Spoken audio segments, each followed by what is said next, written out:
La pluie d'octobre frappait les fenêtres de l'appartement lyonnais avec une insistance presque cruelle. Claire Monclar observait son reflet dans la vitre sombre, une silhouette fantomatique qui lui semblait appartenir à quelqu'un d'autre. 10 ans. Une décennie entière passée à construire une vie qui ce soir s'effondrait comme un château de cartes.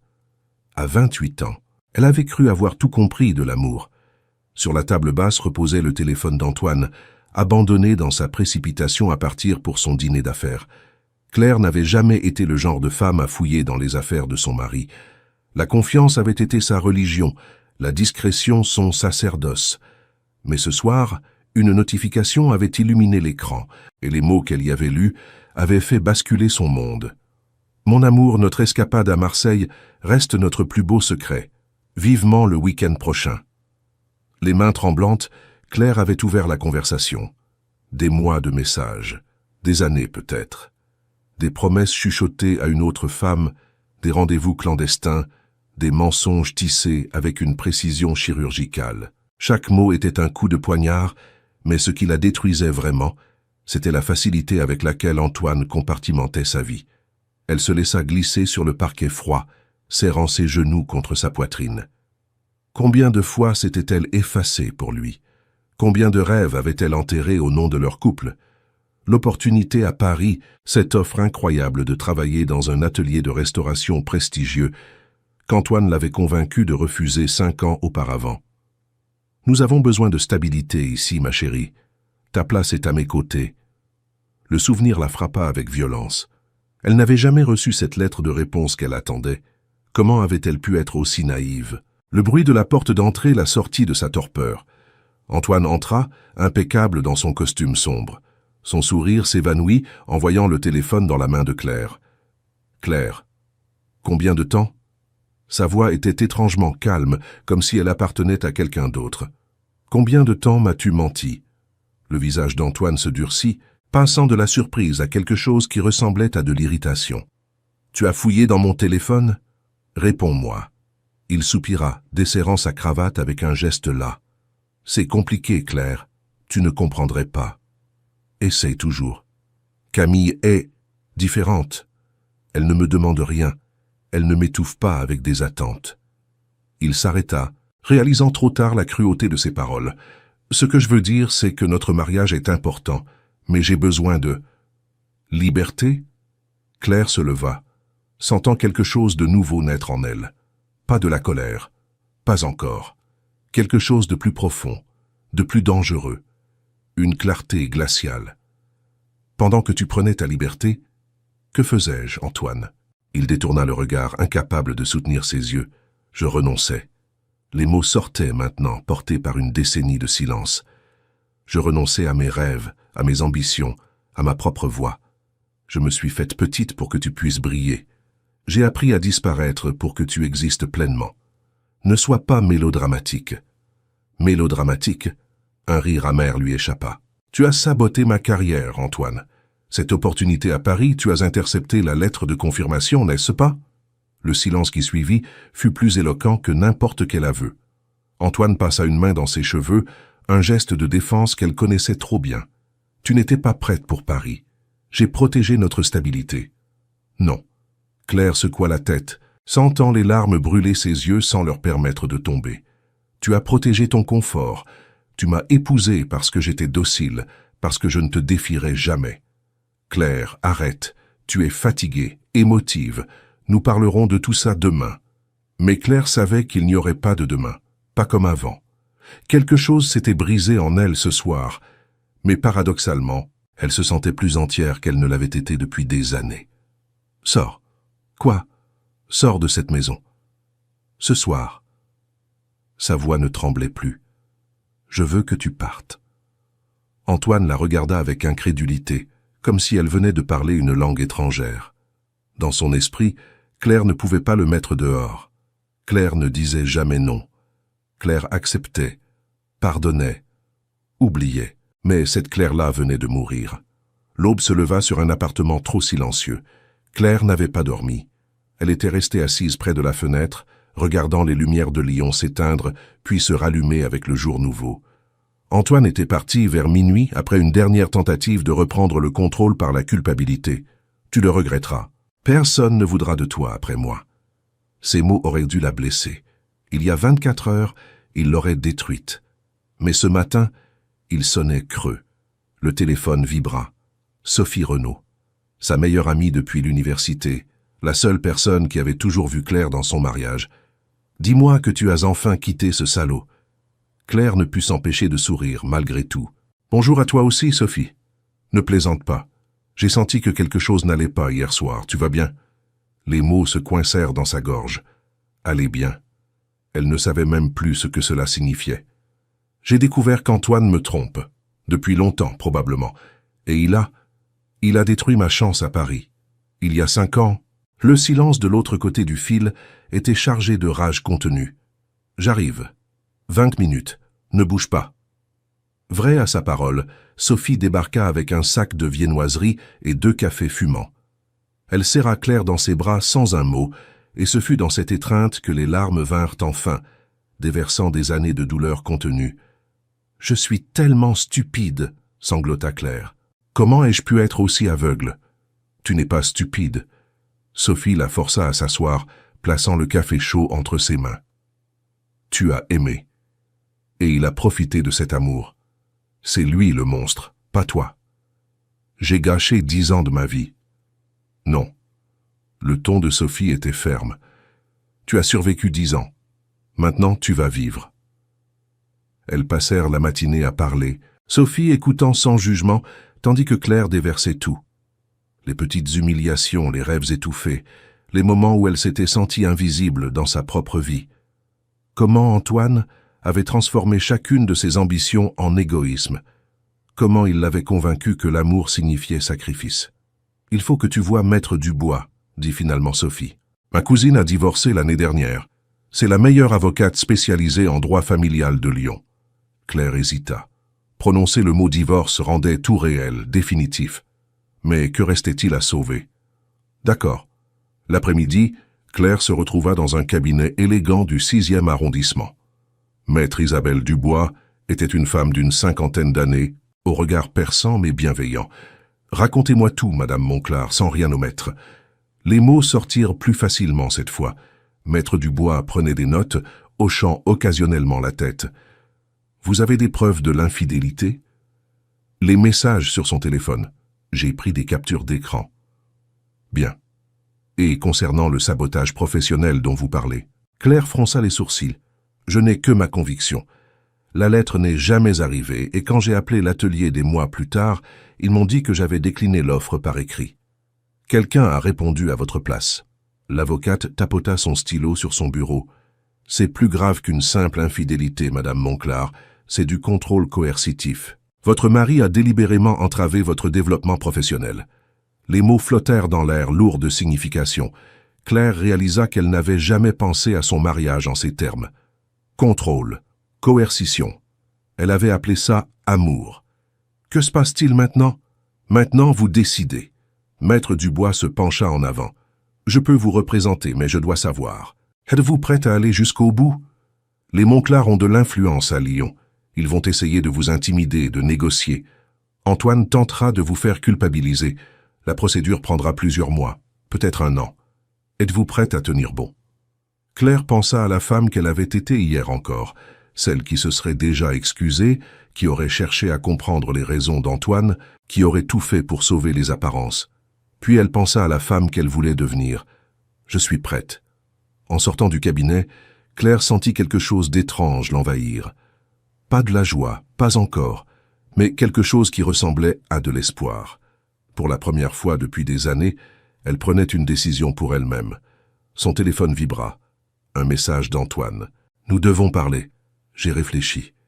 Je suis prêt à pardonner ton comportement d'hier soir. » Claire le fixa, incrédule. Il était prêt à lui pardonner. L'audace la laissa sans voix. Elle tapa une réponse, ses doigts tremblant légèrement. « Contacte mon avocate, Maître Isabelle Dubois. C'est elle qui gérera toute communication désormais. » Elle envoya le message et, pour la première fois de sa vie de femme mariée, bloqua le numéro de son mari. 3 semaines s'étaient écoulées depuis la confrontation. 3 semaines durant lesquelles Claire avait découvert une version d'elle-même qu'elle ne connaissait pas. Une femme capable de dire non, une femme capable de colère. L'appartement semblait différent sans la présence d'Antoine. Plus grand, plus respirable. Elle avait réarrangé les meubles, donnant à l'espace une configuration qu'elle avait toujours désirée, mais n'avait jamais osé proposer. De petites victoires qui construisaient quelque chose de plus vaste. Sophie l'avait convaincue de sortir ce soir, insistant pour qu'elle reprenne contact avec le monde extérieur. « Tu ne peux pas rester cloîtré éternellement. Viens au vernissage de Léa. Ça te fera du bien. » Claire s'était retrouvée dans une galerie du quartier de la Croix-Rousse, un verre de vin blanc à la main, entourée d'inconnus qui parlaient passionnément de technique et d'émotion. Elle s'était tenue en retrait, observatrice silencieuse, comme elle l'avait toujours été. C'est là qu'elle l'avait rencontré. Mathieu Laurent n'avait rien de l'assurance calculée d'Antoine. Il était arrivé en retard, les cheveux légèrement ébouriffés, une veste élimée qui avait connu des jours meilleurs. Quand leurs regards s'étaient croisés accidentellement, il lui avait souri avec une simplicité désarmante. « Pardon, je cherche Sophie Renaud. On m'a dit qu'elle serait là. » « Elle est... » Claire avait regardé autour d'elle, repérant son amie en grande conversation près d'une sculpture. « Là-bas, la femme en robe bleue. »« Merci. » Il avait hésité. « Vous êtes une amie de Sophie ?»« Depuis toujours. Alors vous devez être Claire. » Son sourire s'était élargi. « Elle m'a beaucoup parlé de vous. Je suis Mathieu. Je travaille avec Sophie dans l'organisation humanitaire dont elle vous a probablement parlé. » Le nom évoqua quelque chose. Sophie avait effectivement mentionné un collègue médecin, quelqu'un qui revenait de mission à l'étranger. Leur conversation avait été interrompue par Sophie elle-même, qui avait entraîné Mathieu pour le présenter à d'autres personnes. Mais durant le reste de la soirée, Claire avait surpris son regard à plusieurs reprises, et chaque fois, il souriait comme s'il partageait un secret. Maintenant, assise dans son appartement, Claire repensait à cette rencontre. Elle se sentait coupable d'avoir pensé à un autre homme alors que son mariage n'était même pas officiellement terminé. Mais était-ce vraiment de la culpabilité ou de la peur? Le téléphone sonna. Maître Dubois.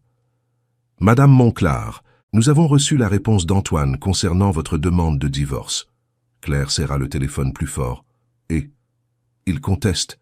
Il demande une médiation, affirme que vous traversez une crise temporaire et que votre mariage peut être sauvé. » La voix de l'avocate était neutre, professionnelle. « Il propose également un accord financier si vous acceptez de retirer votre plainte concernant l'interception du courrier. » Il essaie de m'acheter? En substance, oui. 50 000 € pour que vous abandonniez toute poursuite et acceptiez un divorce à l'amiable avec un partage minimal des biens. Et si je refuse? Un silence. Alors nous nous préparons à une procédure longue. J'ai engagé un enquêteur privé. Nous avons maintenant des preuves qu'Antoine a effectivement intercepté la lettre de l'atelier parisien et répondu en votre nom, déclinant l'offre. Avec ces preuves, nous avons un dossier solide. Mais les Monclar vont se battre. Ce sera épuisant et possiblement public. Claire ferma les yeux. Elle pouvait presque sentir le piège se refermer. C'était exactement ce qu'Antoine faisait depuis des années. Présenter ses manipulations comme de la protection, ses menaces comme des conseils bienveillants. Je refuse son offre. Madame Monclar. Claire. Appelez-moi Claire, s'il vous plaît. Elle inspira profondément. Je refuse. Je veux le divorce. Je veux ma part équitable de nos biens communs, et je veux que la vérité sur ce qu'il a fait soit documentée. Même si nous n'allons pas au procès, je veux que ce soit dans le dossier officiel. Très bien. Il y avait une note d'approbation dans la voix de l'avocate. Je vais préparer notre réponse. Préparez-vous, Claire. Les choses vont devenir difficiles dans les prochains mois. Après avoir raccroché, Claire resta immobile un long moment. Puis, presque inconsciemment, elle se dirigea vers le placard de la chambre et en sortit une boîte qu'elle n'avait pas ouverte depuis des années. À l'intérieur, des carnets de croquis, des notes sur les techniques de restauration, des photos de son travail d'étudiante. Elle feuilleta les pages, redécouvrant la passion qui l'avait autrefois animée. La restauration était un art de patience et de précision, révélant la beauté cachée sous des couches de temps et de négligence. N'était-ce pas exactement ce qu'elle essayait de faire avec sa propre vie? Son téléphone vibra de nouveau. Un message de Sophie. « Mathieu demande si tu veux déjeuner avec nous demain. J'ai dit que je te demanderai. » pas de pression. Claire fixa le message. Une partie d'elle voulait refuser, se cacher dans l'isolement protecteur qu'elle connaissait si bien. Mais une autre partie, celle qui commençait tout juste à émerger, avait envie de dire oui. Oui, avec plaisir. Elle envoya la réponse avant de pouvoir changer d'avis. Puis elle retourna à ses carnets, perdant la notion du temps tandis qu'elle redessinait, réapprenant le langage de ses propres mains. Dehors, Lyon s'endormait doucement. Mais dans cet appartement, quelque chose se réveillait. Le restaurant était une petite brasserie près des quais du Rhône, le genre d'endroit simple et authentique qu'Antoine aurait dédaigné. Claire arriva avec 10 minutes de retard, les nerfs à vif. Elle avait changé de tenue 3 fois, incapable de décider ce qui envoyait le bon message. Finalement, elle avait opté pour une simplicité qu'elle n'avait pas portée depuis des années. Jeanne, pull en cachemire noir, cheveux détachés. Sophie et Mathieu étaient déjà installés en terrasse, malgré la fraîcheur de novembre. Ils riaient de quelque chose quand Claire arriva, et la facilité de leur complicité lui serra le cœur. Combien de temps s'était-il écoulé depuis qu'elle avait ri ainsi? « Claire !» Sophie se leva pour l'embrasser. « Tu es magnifique !» Mathieu se leva également, lui serrant la main avec une chaleur qui la surprit. « Content de vous revoir. » Sophie n'arrêtait pas de me raconter vos aventures d'université. Ils commandèrent, et la conversation s'écoula naturellement. Mathieu parlait de son travail humanitaire avec une passion retenue, décrivant des missions dans des zones de conflit, sans jamais se mettre en avant. Il posait des questions sur la vie de Claire, écoutant vraiment, ses yeux gris attentifs à chaque mot. « Sophie m'a dit que vous travailliez dans la restauration. »« Travaillez », corrigea Claire, surprise par l'amertume dans sa propre voix. « Il y a longtemps. »« Qu'est-ce qui vous a arrêté ?» La question était innocente, mais elle frappa Claire de plein fouet. Comment expliquer qu'elle s'était arrêtée elle-même, ou plutôt qu'elle avait laissé quelqu'un l'arrêter? La vie, les priorités qui changent. La réponse sonnait creuse même à ses propres oreilles. Sophie lui pressa la main sous la table, un geste de soutien silencieux. Mathieu sembla sentir le malaise et changea gracieusement de sujet, racontant une anecdote sur un enfant qu'il avait soigné au Liban. Son récit était drôle et touchant à la fois, et Claire se surprit à rire vraiment pour la première fois depuis des semaines. Après le déjeuner, Sophie s'excusa, inventant un rendez-vous urgent qui ne trompait personne. Claire se retrouva seule avec Mathieu, marchant le long du fleuve. « Vous n'êtes pas obligé de m'en parler, » dit-il doucement, « mais je sens que vous traversez quelque chose de difficile. » Claire s'arrêta, regardant l'eau couler. « Mon mariage est terminé. Je suis désolée. » « Ne le soyez pas. » Elle se tourna vers lui, surprise par sa propre franchise. « C'est la meilleure chose qui pouvait m'arriver, même si c'est douloureux. » Mathieu hocha la tête, attendant qu'elle continue si elle le souhaitait. « Pendant 10 ans, j'ai cru que l'amour signifiait s'effacer, que si j'étais assez patiente, assez compréhensive, assez invisible, tout irait bien. » Les mots sortaient, maintenant, libérés. Mais il m'a menti. Il m'a trahi. Et pire encore, il a saboté ma carrière parce que ma réussite le menaçait. Tatou, quel genre d'homme fait ça? Le genre que j'ai épousé. Claire rit sans joie, le genre que je n'ai jamais vraiment vu. Ils continuèrent à marcher en silence. Mathieu ne chercha pas à combler le vide avec des platitudes ou des conseils non sollicités. Il était simplement présent et cette présence était un baume. « Vous savez ce qui me terrifie le plus ?» demanda Claire. « Ce n'est pas de recommencer. C'est de réaliser que je ne me suis jamais vraiment connu. J'ai construit ma vie autour de quelqu'un d'autre pendant si longtemps que je ne sais plus qui je suis sans lui. Peut-être que c'est une opportunité, ou un abîme. Les deux probablement. » Mathieu s'arrêta, se tournant pour lui faire face. « Mais vous n'êtes pas obligé de découvrir tout en un jour. Vous pouvez prendre votre temps, essayer des choses, échouer, réessayer. Vous rendez ça tellement simple. Ce n'est pas simple. Mais c'est possible. » Il sourit, et quelque chose dans ce sourire toucha Claire d'une manière qu'elle ne pouvait pas nommer. « Et vous n'êtes pas seul. Vous avez Sophie. Et maintenant, si vous le voulez bien, vous avez un ami de plus. » Ce soir-là, en rentrant chez elle, Claire se sentait différente, plus légère. Elle ouvrit son ordinateur portable et, après des années de silence, créa un nouveau compte de messagerie. Puis, elle écrivit un email à l'atelier parisien qui lui avait offert ce poste tant d'années auparavant. « Madame Moreau, je suis Claire Monclar. Il y a 5 ans, vous m'avez offert une position dans votre atelier. À l'époque, quelqu'un a répondu à ma place, déclinant votre offre. Ce n'était pas mon choix. Je ne m'attends pas à ce que le poste soit toujours disponible. Mais je voulais que vous sachiez la vérité. Et je voulais aussi vous demander si, par hasard, vous cherchiez encore quelqu'un avec mes compétences. Je comprends que 5 ans, c'est long. Mais je suis prête maintenant, d'une manière que je n'étais pas alors. Cordialement, Claire Monclar. Elle cliqua sur « Envoyer » avant de pouvoir douter. C'était probablement une impasse. L'atelier avait sûrement trouvé quelqu'un d'autre depuis longtemps, mais au moins elle avait essayé.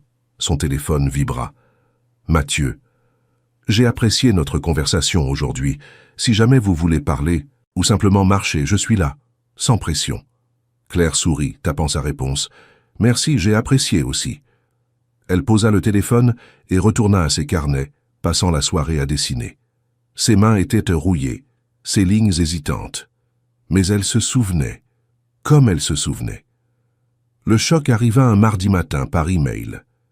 Claire fixait l'écran de son ordinateur, relisant le message pour la 5e fois, incapable de croire ce qu'elle voyait. « Chère Madame Monclar, votre message m'a profondément touché. L'atelier a effectivement évolué depuis 5 ans, mais nous venons justement d'obtenir le contrat de restauration d'une série de fresques du XVIIe siècle, dans le sud de la France. Je cherchais quelqu'un avec votre sensibilité et votre formation. Si vous êtes disponible, j'aimerais discuter de cette opportunité avec vous. Le projet est basé à Avignon, pour les 6 prochains mois, avec possibilité d'extension. Cordialement, Hélène Moreau. Claire tremblait. 6 mois à Avignon. Un nouveau départ. Une chance de reconstruire sa carrière, sa vie. Mais quitter Lyon signifiait abandonner le peu de stabilité qu'elle avait retrouvé. Cela signifiait être encore plus seule. Son téléphone sonna. Antoine. Elle avait débloqué son numéro sur conseil de son avocate pour les communications nécessaires au divorce. Elle décrocha, s'armant de courage. « Claire, nous devons parler. Maître Dubois a dit que toute communication devait passer par elle. Pour l'amour du ciel, arrête ces bêtises. » La voix d'Antoine était tendue, irritée. « Ma mère organise un dîner ce week-end, un événement important pour les affaires. Tu dois y être. » « Je ne crois pas, non. » « Les gens parlent, Claire. Ils posent des questions. Cette séparation ridicule fait jaser dans notre cercle. » Il marqua une pause, changeant de tactique. « Écoute, je sais que je t'ai blessé, mais nous pouvons arranger les choses. Viens au dîner. Montre que nous sommes unis. Après, nous parlerons calmement de l'avenir. » « L'avenir » Claire rit, un son sec et sans humour. « Antoine, il n'y a pas d'avenir, pas ensemble. Tu dis ça maintenant, mais tu n'as rien. Pas de travail, pas de revenus propres. Tu crois que tu vas survivre sans moi? Sans la protection du nom Monclar. » Les mots étaient calculés pour faire mal, pour la ramener à cette version d'elle-même qui doutait, qui avait peur. Mais cette version était en train de mourir. « Je viens de recevoir une offre d'emploi, à Avignon. » Le silence de l'autre côté du fil était éloquent. « Tu es ridicule. Tu ne peux pas simplement partir et abandonner ta vie ici. »« Quelle vie, Antoine ?» La voix de Claire était maintenant d'un calme glacial. Celle où je jouais la potiche parfaite pour tes dîners d'affaires. Celle où je faisais semblant d'être heureuse pendant que tu construisais ta vie secrète. Claire. Non. Elle le coupa. C'est terminé. Le divorce suivra son cours. Si tu as besoin de me parler, contacte mon avocate. Elle raccrocha, le cœur battant, puis elle ouvrit l'email d'Hélène Moreau et tapa sa réponse. « Madame Moreau, je suis disponible et profondément intéressée. Quand pouvons-nous en discuter? Claire. » L'entretien vidéo eut lieu 2 jours plus tard. Hélène Moreau était une femme d'une 60aine d'années, aux cheveux gris coiffés en chignon strict, mais dont les yeux pétillaient d'intelligence et de passion. « Parlez-moi de votre dernière restauration, » demanda-t-elle. Claire sentit son estomac se nouer. « Ma dernière vraie restauration remonte à mes études. Depuis, j'ai mis ma carrière entre parenthèses. »« Pourquoi ?» La question était directe, sans jugement. Claire décida de répondre avec la même franchise. « Je me suis mariée, mon mari préférait que je me concentre sur notre vie commune. » Les mots sonnaient pathétiques à ses propres oreilles. J'ai accepté. J'ai cru que c'était ce que l'amour exigeait. Hélène hocha lentement la tête. Je vois. Et maintenant? Maintenant, je sais que j'avais tort. L'amour ne demande pas le sacrifice de soi-même. Claire se redressa. Je ne peux pas vous offrir 10 ans d'expérience, mais je peux vous offrir une passion intacte, une formation solide et un besoin désespéré de prouver ce dont je suis capable. Un sourire naquit sur les lèvres d'Hélène. Claire, j'ai reçu votre portfolio d'étudiante. Votre ancien professeur me l'a envoyé quand je l'ai contacté pour avoir des références. Votre travail était exceptionnel. La technique peut se réapprendre. La sensibilité, soit on l'a, soit on ne l'a pas. Alors le poste est à vous, si vous le voulez. Le salaire n'est pas extravagant pour commencer, mais nous vous fournirons un logement sur place. Vous commenceriez début décembre. Cela vous laisse 3 semaines pour vous organiser. Après l'appel, Claire resta assise dans le silence de son appartement, réalisant l'ampleur de ce qui venait de se passer. Elle avait un travail, une vraie opportunité, une chance de recommencer. Elle appela Sophie qui hurla de joie au téléphone. « Tu vois, je te l'avais dit, tu es incroyable. »« J'ai peur, Sophie. »« Bien sûr que tu as peur, ce serait bizarre si tu n'avais pas peur. » La voix de son amie devint plus douce. « Mais tu es prête, tu as toujours été prête. » Ce soir-là, Claire rencontra Mathieu pour dîner. Elle lui annonça la nouvelle, observant sa réaction. Il sourit, sincèrement heureux pour elle, mais elle crut déceler quelque chose d'autre dans ses yeux. De la déception, peut-être? C'est une opportunité extraordinaire, dit-il. Vous devez la saisir. 6 mois, c'est long. Les 6 mois les plus importants de votre vie, probablement. Il prit sa main à travers la table, un geste spontané qui les surprit tous les deux. Claire, vous méritez ça. Vous méritez de découvrir qui vous êtes quand personne ne vous définit. Et nous?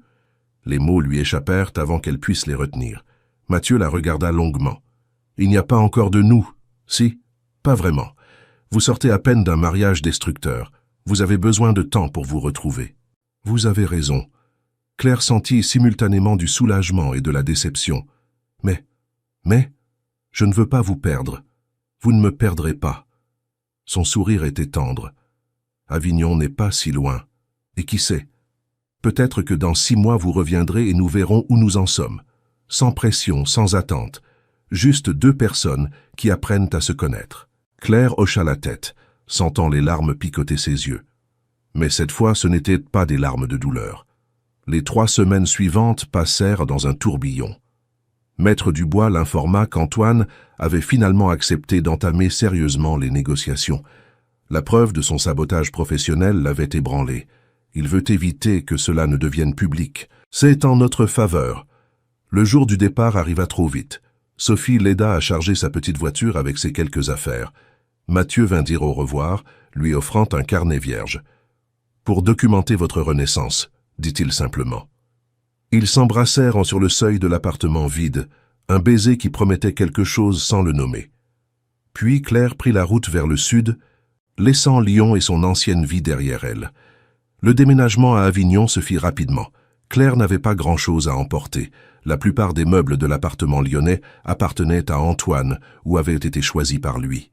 Elle réalisa avec un choc qu'en 10 ans de mariage, elle n'avait presque rien qui lui soit vraiment personnel. Elle emporta ses carnets, quelques vêtements et les photos de sa famille. Le reste pouvait être laissé derrière. Le logement fourni par l'atelier était un petit appartement dans le quartier de la Balance, près des remparts. Modeste, avec une cuisine minuscule et une chambre sous les toits, mais avec une vue sur le palais des papes qui coupait le souffle. Claire passa sa première nuit assise à la fenêtre, regardant la ville illuminée, sentant quelque chose d'immense et de terrifiant s'ouvrir devant elle. Le lendemain, elle rencontra l'équipe de restauration. Hélène la présenta à Luc Fontaine, le restaurateur en chef, un homme d'une 40aine d'années au regard critique et aux mains abîmées par des décennies de travail minutieux. « Hélène m'a parlé de vous, dit-il sans préambule. 5 ans sans pratique, c'est long. Vous allez devoir rattraper rapidement. Je suis prête à travailler. Nous verrons. » Il lui tendit un pinceau fin. « Commencez par les tests de pigments. Je veux voir si vos mains se souviennent. » Les premières semaines furent épuisantes. Claire passait ses journées penchée sur des fragments de fresques, réapprenant des techniques qu'elle avait oubliées, combattant la frustration quand ses mains ne répondaient pas comme elle le voulait. Luc était exigeant, critiquant chaque imperfection, la poussant constamment à faire mieux. Mais lentement, quelque chose se réveillait en elle. La précision revenait. La patience, la capacité à voir au-delà de la surface, à imaginer ce qui avait été et ce qui pouvait être restauré. Un soir, alors qu'elle travaillait tard dans l'atelier, Luc s'approcha de son travail. Il observa en silence pendant plusieurs minutes, puis hocha la tête. « Vous avez le don. Je le voyais dans votre dossier. Mais voir, c'est différent. » Claire leva les yeux, surprise. C'était le premier compliment qu'il lui faisait. « Mais le don ne suffit pas, » continua-t-il. « Il faut de la discipline, de la patience, et quelque chose de plus difficile à définir, une empathie avec le travail. Vous devez comprendre l'artiste original, ressentir ses intentions, respecter sa vision. Comment on développe ça? En vivant, en souffrant, en comprenant que l'art n'est jamais juste une technique, c'est une conversation à travers le temps. » Il la regarda intensément. « Hélène m'a dit que vous traversiez quelque chose de difficile. » Claire se raidit. « Cela affecte mon travail? » « Au contraire. » Luc sourit pour la première fois. « La douleur vous a rendu humble. Elle vous a appris à écouter. C'est rare. » Les semaines se transformèrent en mois. Claire développa une routine. Lever à 6 heures, café noir sur son minuscule balcon, marche jusqu'à l'atelier, puis des heures de travail concentré. Elle déjeunait souvent avec Juliette Bernard, une jeune restauratrice de 23 ans qui débordait d'énergie et de questions. « Comment tu fais ?» demanda Juliette un jour. « Tu es tellement calme, tellement centrée. » Claire rit. « Je suis tout sauf calme à l'intérieur. Mais tu ne le montres pas. Tu sembles savoir exactement où tu vas. J'essaie juste de tenir un jour à la fois. » Claire posa son pinceau. « Il y a quelques mois, ma vie s'est effondrée. Ce travail, c'est ma bouée de sauvetage. » Juliette l'écouta tandis qu'elle racontait brièvement son histoire. Pas tous les détails, mais assez pour que la jeune femme comprenne. « Tu es courageuse, » dit Juliette doucement. « Recommencer à zéro comme ça. Je n'avais pas le choix. Si tu avais le choix, tu aurais pu rester, accepter ses excuses, continuer à être malheureuse. Beaucoup de gens le font. » Juliette secoua la tête. « Tu as choisi autre chose. C'est du courage. » Claire y repensa souvent dans les jours qui suivirent.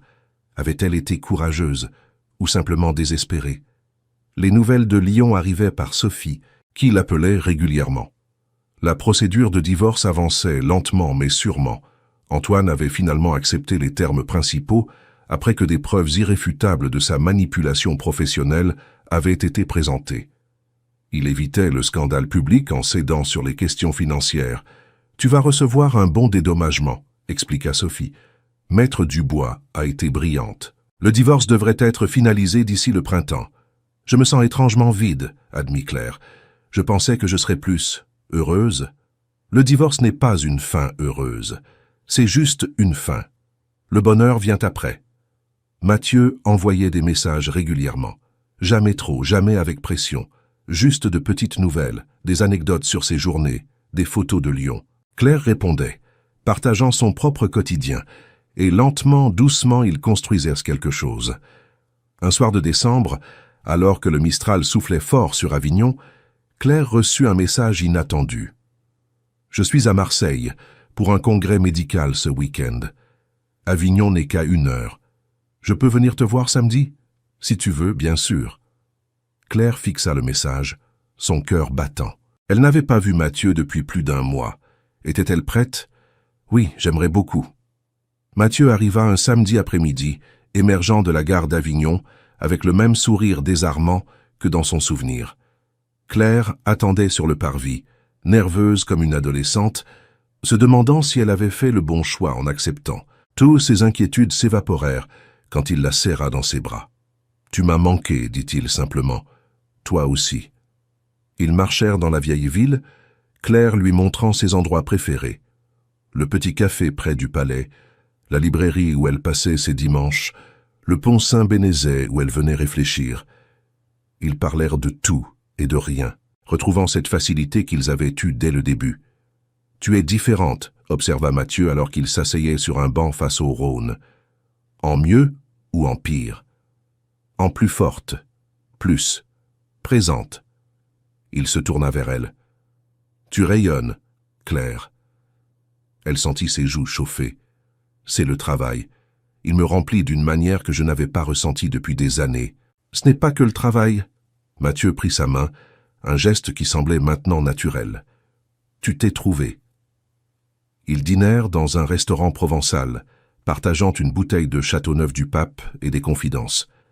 Mathieu parla de son enfance, de la mort prématurée de son père qui l'avait poussé vers la médecine, de sa conviction que la vie était trop courte pour la gaspiller dans des compromis. « C'est pour ça que je n'ai jamais été marié, » admit-il. « J'ai vu trop de gens s'enfermer dans des vies qui les étouffaient.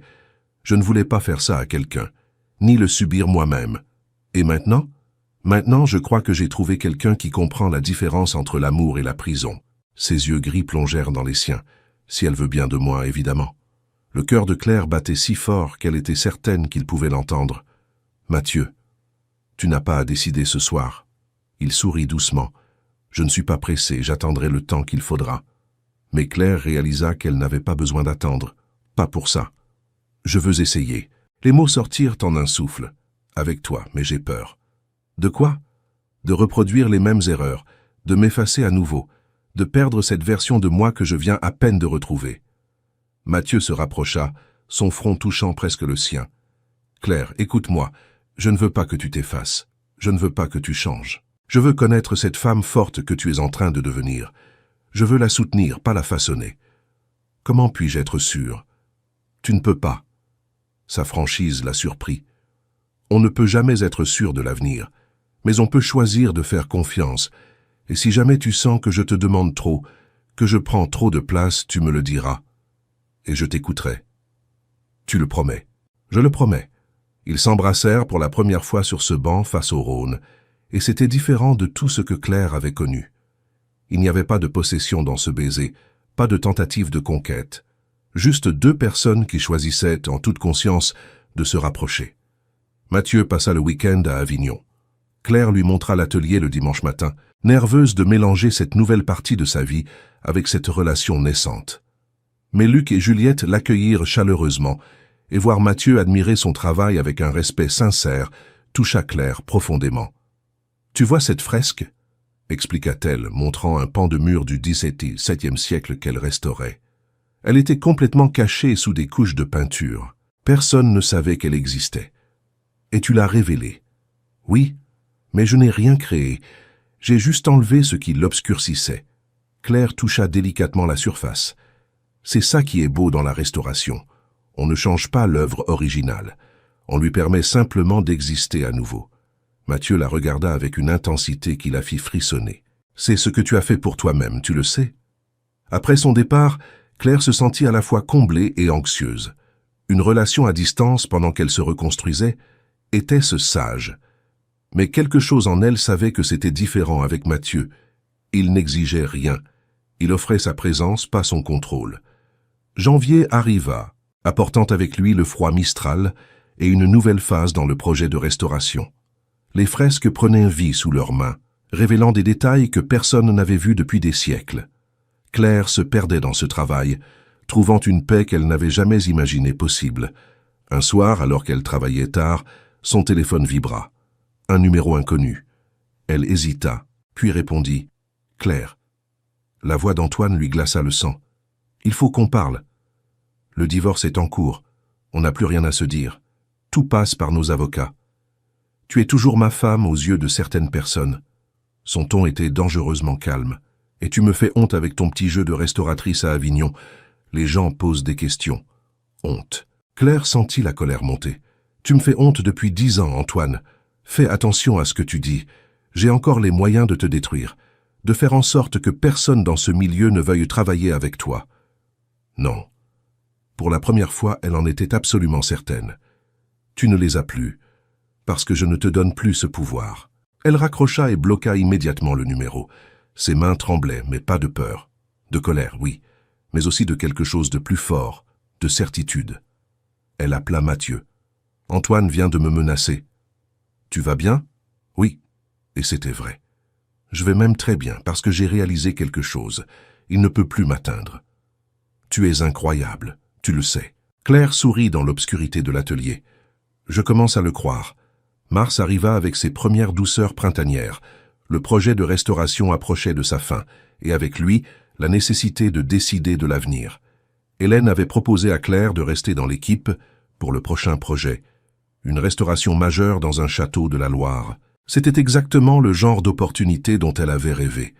Mais cela signifiait rester loin de Lyon, loin de Sophie, et loin de Mathieu. « Tu dois faire ce qui est bon pour toi », insista Mathieu lors d'un de leurs appels nocturnes. « Pas ce qui est bon pour nous. Mais nous comptons.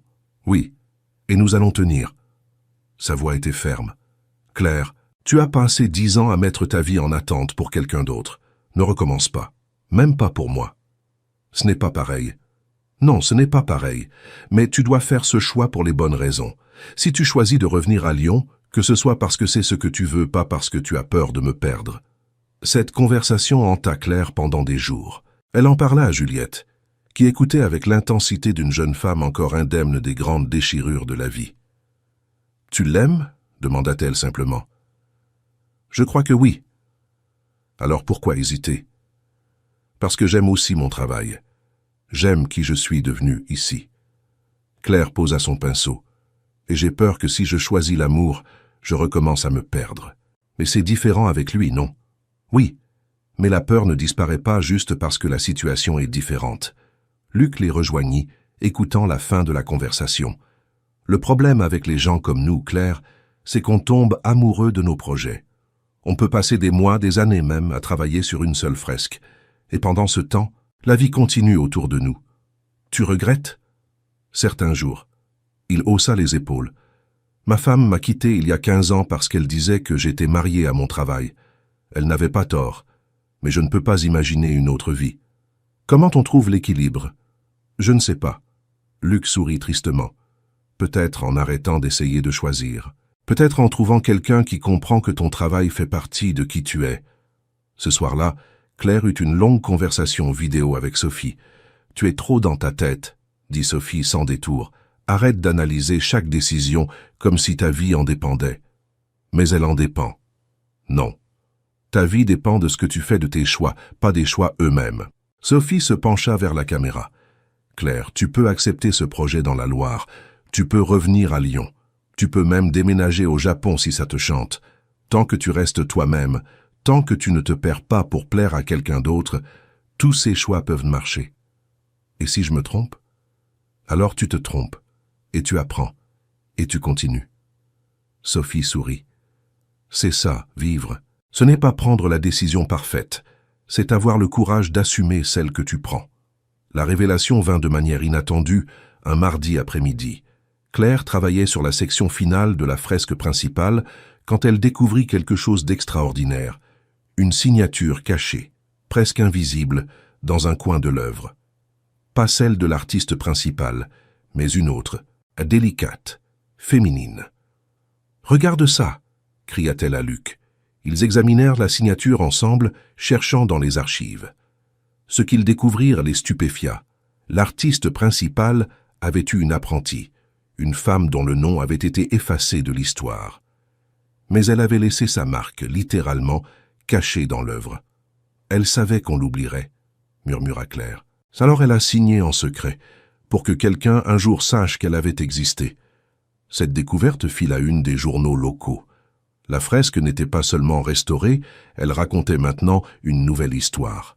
Hélène organisa une présentation pour la presse et les historiens de l'art, et Claire se retrouva à expliquer leur découverte devant des dizaines de personnes. C'était terrifiant et grisant. Après la conférence, une femme s'approcha d'elle, élégante, la soixantaine, avec un regard pénétrant. « Mademoiselle Monclar, votre travail est remarquable. Je suis Dr Véronique Garnier, directrice du département de restauration au musée d'Orsay. » Le cœur de Claire bondit. Le musée d'Orsay à Paris. C'était le sommet absolu dans leur domaine. « Nous lançons un programme de formation avancée pour restaurateurs émergents. 2 ans, basé à Paris, avec des rotations dans les plus grands musées d'Europe. » Elle tendit sa carte. « J'aimerais que vous considériez postuler. Les candidatures sont ouvertes jusqu'à fin avril. » Claire prit la carte avec des mains tremblantes. Paris. 2 ans. L'opportunité d'une vie. Mais aussi 2 ans loin de Mathieu, loin de la stabilité qu'elle avait à peine commencé à construire. Ce soir-là, elle appela Mathieu et lui raconta tout. « C'est incroyable, Claire. Tu dois le faire. 2 ans, c'est long. » Lyon n'est qu'à 2 heures de train de Paris. Sa voix était excitée, sincère. On peut faire marcher ça. Et même si on ne peut pas, tu dois quand même le faire. Tu serais prêt à attendre 2 ans. Claire. Il attendit qu'elle le regarde vraiment, même à travers l'écran. Je serais prêt à t'attendre toute une vie si nécessaire. Mais ce n'est pas la question. La question est que tu es prête à vivre ta vie pleinement, sans te mettre en attente pour personne? Les larmes coulèrent sur ses joues. J'ai tellement peur. Je sais, mais tu es aussi excitée. Je le vois dans tes yeux. C'est ton rêve, Claire. Saisis-le. La décision finale ne fut pas aussi difficile que Claire l'avait craint. Une fois qu'elle arrêta de combattre ce qu'elle voulait vraiment, le chemin devint clair. Elle postula au programme du musée d'Orsay et 6 semaines plus tard reçut la lettre d'acceptation. Les dernières semaines à Avignon furent douces amères. L'équipe organisa une fête pour célébrer la fin du projet et le nouveau départ de Claire. Même Luc, habituellement si réservé, la serra dans ses bras. « Tu as un don, dit-il.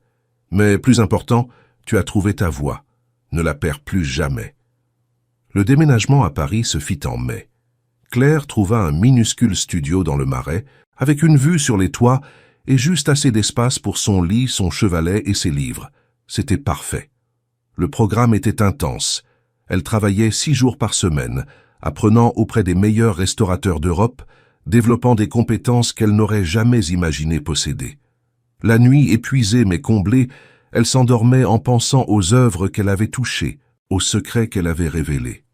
En juin, le divorce fut officiellement prononcé. Maître Dubois l'appela avec la nouvelle. « C'est terminé, Claire. Vous êtes libre. » Libre. Le mot résonna étrangement. Après tant de mois de bataille, c'était presque anticlimactique. Et le règlement financier? Tout est en ordre. Antoine a accepté tous nos termes. Le virement sera effectué dans les prochains jours. Une pause. Il a demandé s'il pouvait vous contacter. Pourquoi? Il n'a pas dit. Mais je vous conseille de refuser. Non. Claire surprit elle-même. Laissez-lui mon numéro. S'il veut parler, je l'écouterai. Une fois. Mathieu venait à Paris dès qu'il le pouvait, prenant le train après ses gardes. Ils exploraient la ville ensemble, découvrant des coins cachés, partageant des cafés au petit matin et des dîners tardifs. Leur relation grandissait lentement, solidement, sans pression ni attentes irréalistes. « Tu sais ce qui est différent avec toi ?» demanda Claire un dimanche matin, allongée dans ses bras dans son petit lit. « Quoi ? Tu ne me demandes jamais de choisir. Entre toi et mon travail, entre ma vie et la nôtre, tu acceptes juste qui je suis. Parce que qui tu es est exactement ce que j'aime. » Il embrassa son front. « Pourquoi voudrais-je changer ça ?» Mais leur relation ne fut pas sans défi. Les longues séparations pesaient parfois. Les malentendus surgissaient, amplifiés par la distance. Un soir d'août, après une semaine particulièrement difficile, ils eurent leur première vraie dispute. « Tu ne comprends pas, » dit Claire, frustrée. « J'ai besoin d'espace, j'ai besoin de temps pour moi. »« Je te donne de l'espace. » La voix de Mathieu était tendue. « Je ne suis même pas là la plupart du temps. Ce n'est pas ça, c'est... » Elle chercha ses mots. « Même quand tu n'es pas physiquement là, je sens la pression. De te répondre, de te rassurer, de prouver que je ne suis pas en train de m'éloigner. » Le silence tomba entre eux. Lourd, dangereux. « Claire. » La voix de Mathieu était maintenant plus douce. « Est-ce que tu me dis que tu veux qu'on arrête ?»« Non. » La réponse jaillit immédiatement. « Non, je ne veux pas ça. Mais je ne veux pas non plus répéter les erreurs du passé. Je ne veux pas me perdre à nouveau. »« D'accord. » Il respira profondément. « Alors aide-moi à comprendre. De quoi as-tu besoin ? De savoir que c'est OK si je ne réponds pas immédiatement, que c'est OK si j'ai besoin d'une soirée seule, que tu ne vas pas interpréter ça comme un rejet. Je peux faire ça. » Mathieu hocha la tête. « Mais toi, tu dois comprendre quelque chose aussi. Je ne suis pas Antoine. Quand je m'inquiète, ce n'est pas du contrôle, c'est juste de l'amour. Je sais. » Claire sentit les larmes monter. « Je sais. Et je suis désolé. C'est juste que parfois, j'ai peur que tout l'amour finisse par ressembler au contrôle. Alors on va apprendre ensemble. » Il prit ses mains. « On va établir des limites. Tu me diras quand c'est trop et je t'écouterai. Et je te dirai quand j'ai besoin de plus de proximité. Et tu m'écouteras. D'accord ? D'accord. » Cette conversation changea quelque chose entre eux. Ils commencèrent à communiquer plus ouvertement, à exprimer leurs besoins sans crainte ni jugement. Ce n'était pas toujours facile, mais c'était honnête. En octobre, après 6 mois à Paris, Claire reçut une visite inattendue. Antoine. Il l'attendait devant son immeuble, plus âgé, l'air fatigué. Claire sentit son estomac se nouer en le voyant. « Qu'est-ce que tu fais là ?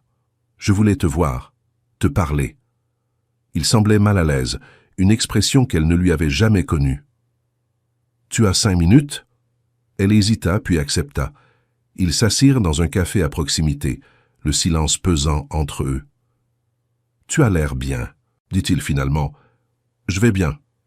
J'ai suivi ton travail, le programme au musée d'Orsay, la découverte à Avignon. » Il regarda son café.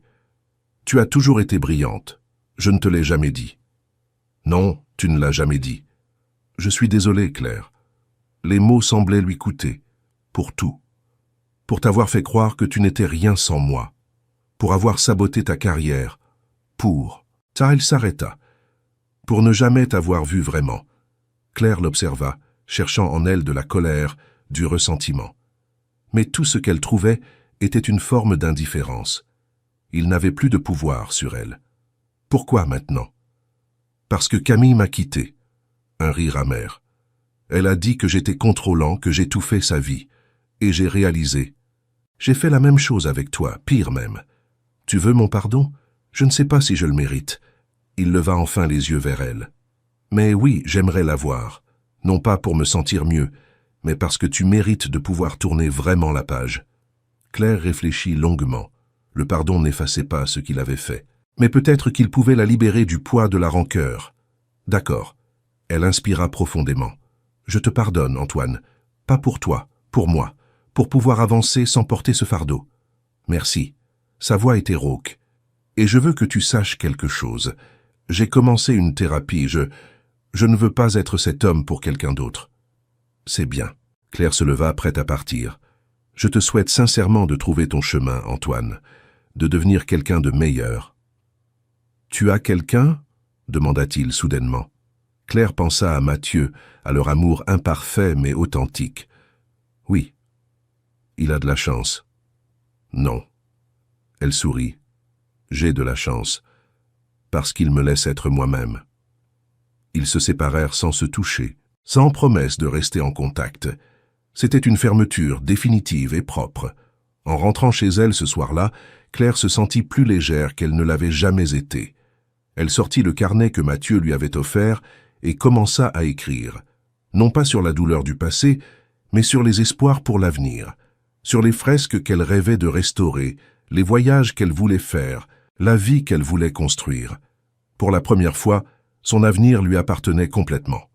L'automne parisien enveloppait la ville dans ses teintes dorées. Claire traversait maintenant sa 2e année de programme, travaillant sur une restauration majeure d'un panneau de Delacroix abîmé par le temps. C'était un privilège et une responsabilité qui la terrifiaient et la remplissaient en même temps. Mathieu était venu passer le week-end et il marchait le long de la Seine, main dans la main, profitant de ces moments volés. « J'ai une proposition », dit-il soudainement. « Encore ?» Claire rit. La dernière fois, c'était d'adopter un chat. Celle-ci est plus sérieuse. Il s'arrêta, se tournant pour lui faire face. « Mon contrat à Lyon se termine dans 6 mois et j'ai reçu une offre. » Le cœur de Claire fit un bond. « Où ?»« Paris. Hôpital Saint-Louis. » Ses yeux brillaient. « Je pourrais être ici, avec toi. » Les émotions submergèrent Claire. Joie, peur, excitation, anxiété. « Mathieu. »« Attends, laisse-moi finir. » Il prit ses mains. « Je ne fais pas ça uniquement pour toi. C'est une excellente opportunité professionnelle. Saint-Louis a un département d'urgence réputé et il cherche quelqu'un avec mon expérience en médecine humanitaire.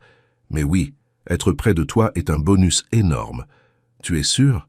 Très sûr. » Il sourit. « Mais je veux que nous soyons clairs sur quelque chose. Je ne déménage pas dans ton appartement. Je ne veux pas précipiter les choses. Je trouverai mon propre endroit, on continuera à se voir comme maintenant, juste plus souvent. Pourquoi? Parce que je veux que tu gardes ton espace, ton indépendance. » Mathieu caressa sa joue. « Je t'aime, Claire, mais je ne veux pas être ta nouvelle cage, même une cage dorée. Je veux être quelqu'un qui marche à tes côtés, Pas quelqu'un qui te définit. Claire sentit les larmes couler librement, mais c'étaient des larmes de joie pure.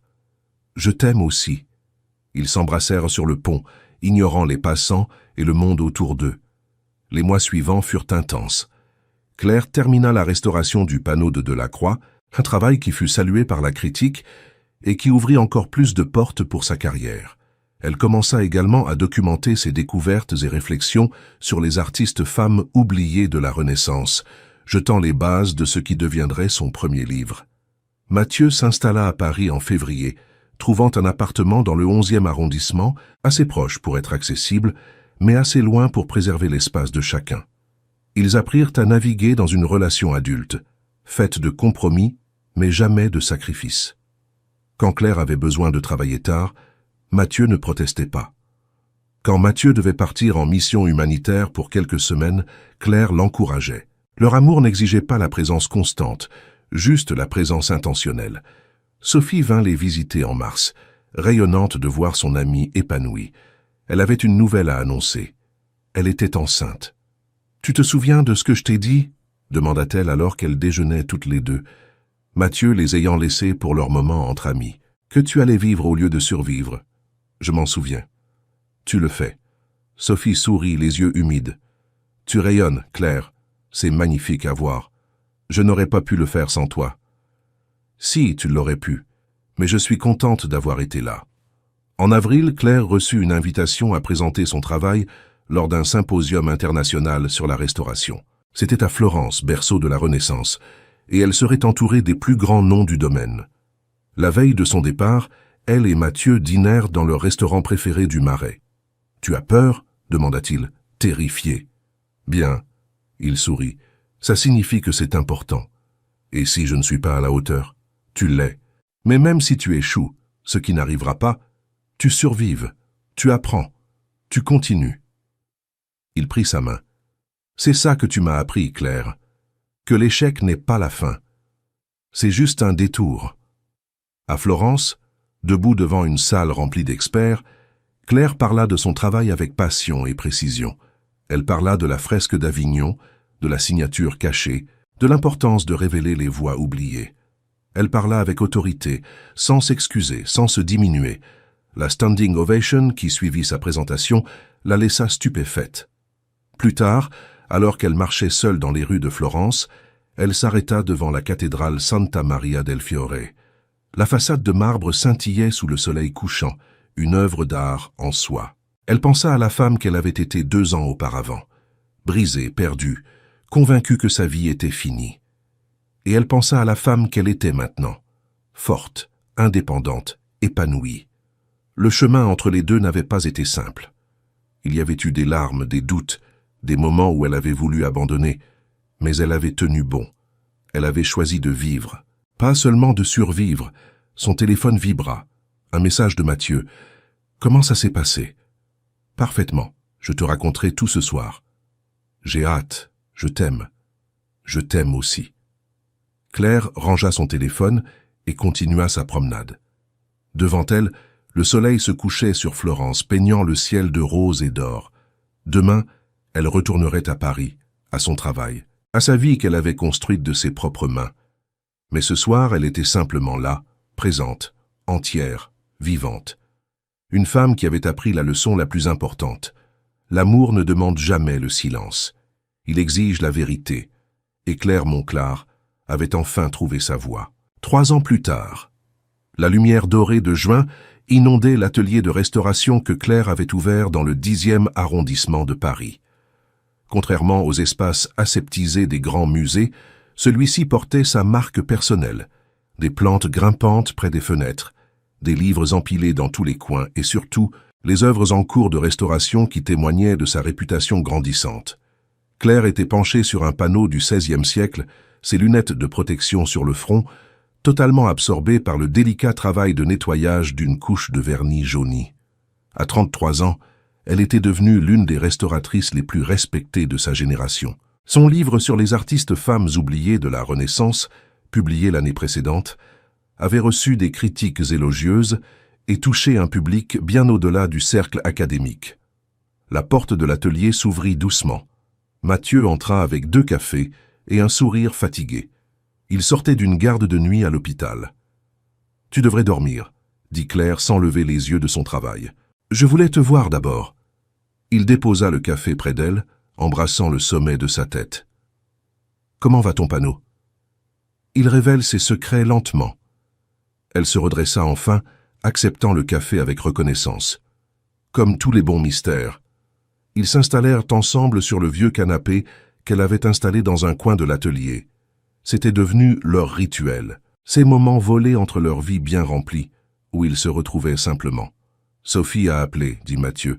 Elle veut savoir si on sera là pour le baptême de Léa dimanche prochain. » Claire sourit. Sophie avait épousé un professeur de littérature 3 ans auparavant et venait d'avoir sa première fille. « Évidemment qu'on sera là, je suis la marraine. » Elle a aussi suggéré, pas très subtilement, que ce serait l'occasion parfaite pour nous d'annoncer nos propres projets. Claire rit. Sophie et ses subtilités légendaires. Mathieu la regarda soudain sérieux. Elle n'a pas complètement tort, tu sais.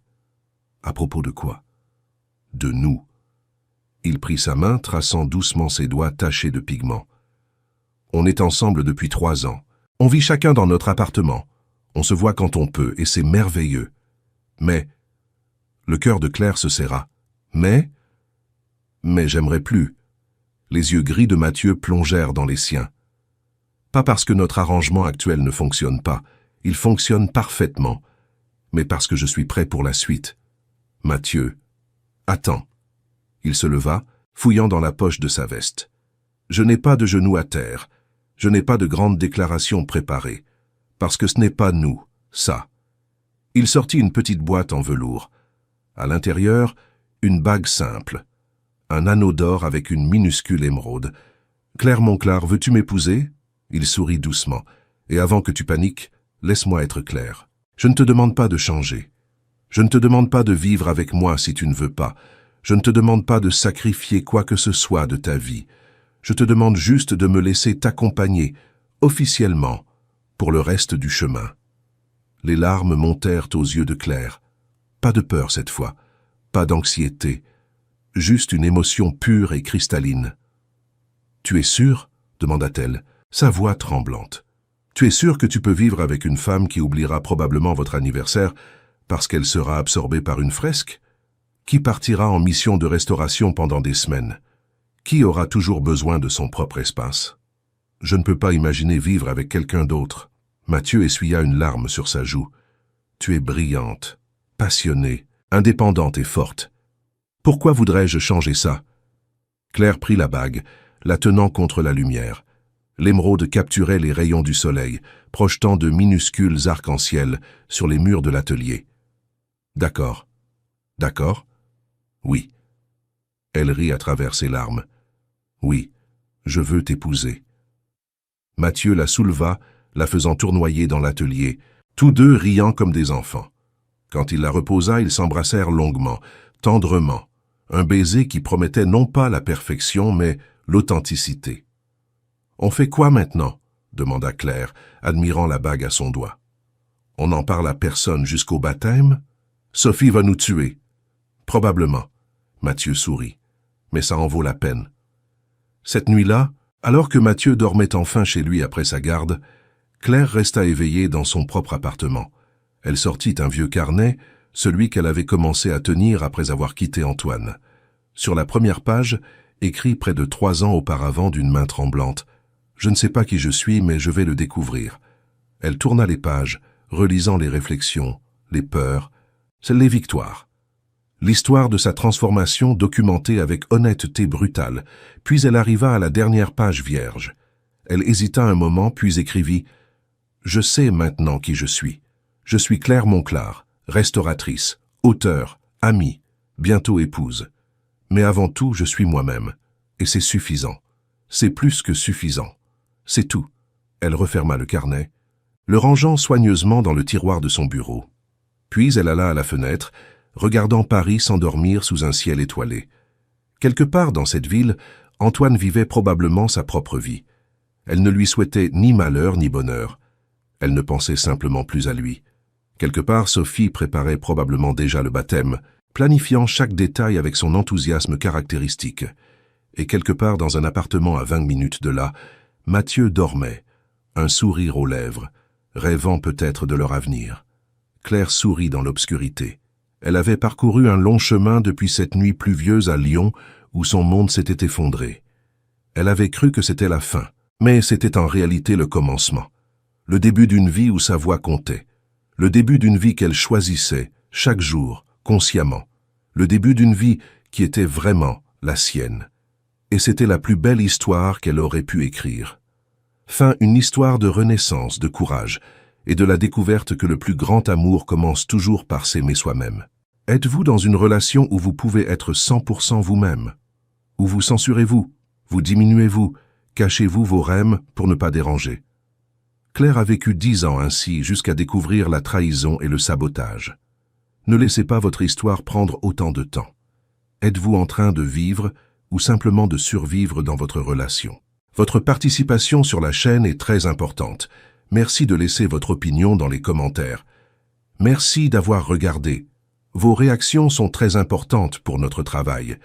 Laissez-nous un commentaire pour nous dire ce que vous pensez et d'où vous regardez. N'oubliez pas de vous abonner à la chaîne et d'activer les notifications pour ne rien manquer.